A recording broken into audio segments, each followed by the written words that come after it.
ما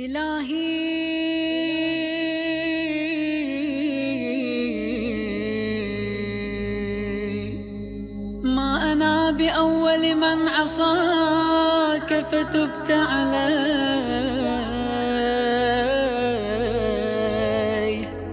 وتعرض لمعروفك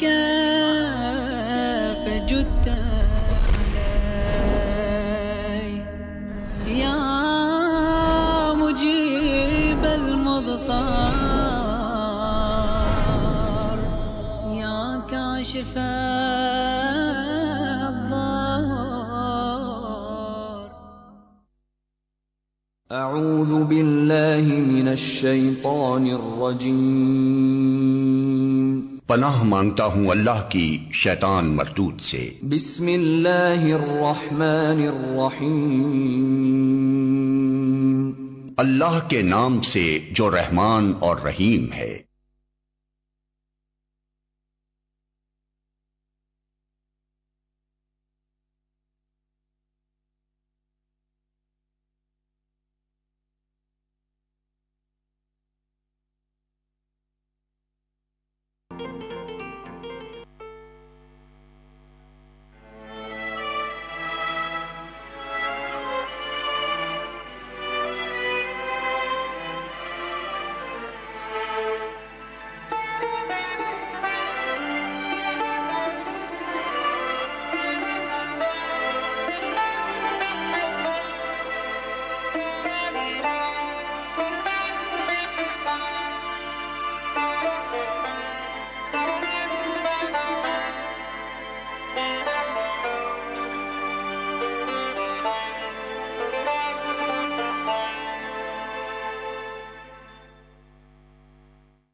اعوذ باللہ من الشیطان الرجیم، بسم اللہ الرحمن الرحیم۔ معزز ناظرین، السلام علیکم ورحمۃ اللہ وبرکاتہ۔ ناظرین، آج کا ہمارا ٹاپک منتظرین امام مہدی علیہ السلام لے کر حاضر خدمت ہیں۔ تھوڑا سا آج اپنے اس پروگرام کا ریکیپ دیتی چلوں کہ یہ ہمارا 11 جو ہے ہم اسی پروگرام کے ٹاپک کے حوالے سے پیش کر رہے ہیں۔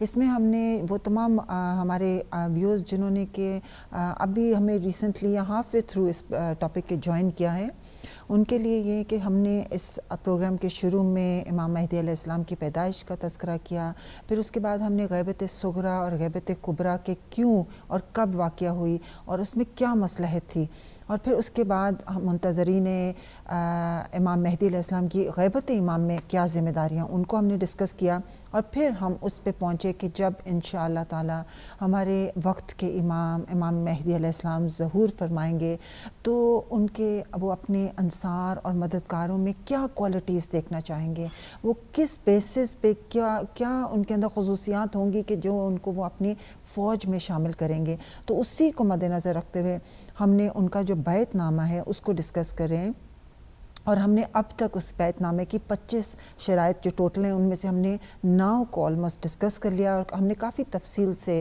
اس کو ڈسکس کیا، اسی لیے کہ اگر ہم میں کوئی بھی ایسی خامی ہے، کوئی بھی ایسی برائی ہے تو ہم اس کو انشاءاللہ امام کے ظہور سے پہلے اس کو دور کر لیں، تاکہ جب ہمارے امام ظہور فرمائیں تو ہمیں ان کی فوج میں آسانی سے جو ہے وہ ہماری انٹری ہو جائے۔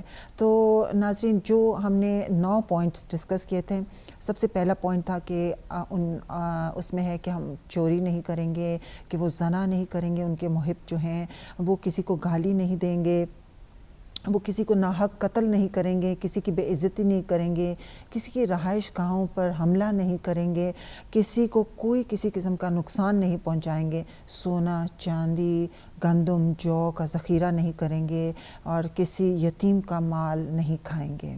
9 پوائنٹس ہم نے ڈسکس کیے، اور ناظرین اگر آپ میں سے کسی نے کوئی بھی ایک یہ پوائنٹ مس کیا ہے، اس کے یہ ہمارے تمام جو پروگرامز ہیں یوٹیوب پہ اویلیبل ہیں، آپ ان کو دیکھ سکتے ہیں اور آپ کیچ اپ کر سکتے ہیں۔ کوئی چیز اگر آپ نے کوئی پوائنٹ کوئی ٹاپک اسی حوالے سے کچھ مس کیا ہو، آج ہم انشاءاللہ 2 پوائنٹ ڈسکس کریں گے، 10th اور 11th۔ پہلا ہے کہ ہم جھوٹی گواہی نہیں دیں گے، اور دوسرا کہ مساجد جو ہیں ان کو نہیں چھوڑیں گے۔ تو اسی حوالے سے اپنی گفتگو کو آج آگے بڑھاتے ہوئے میں آپ کا تعارف کراتی ہوں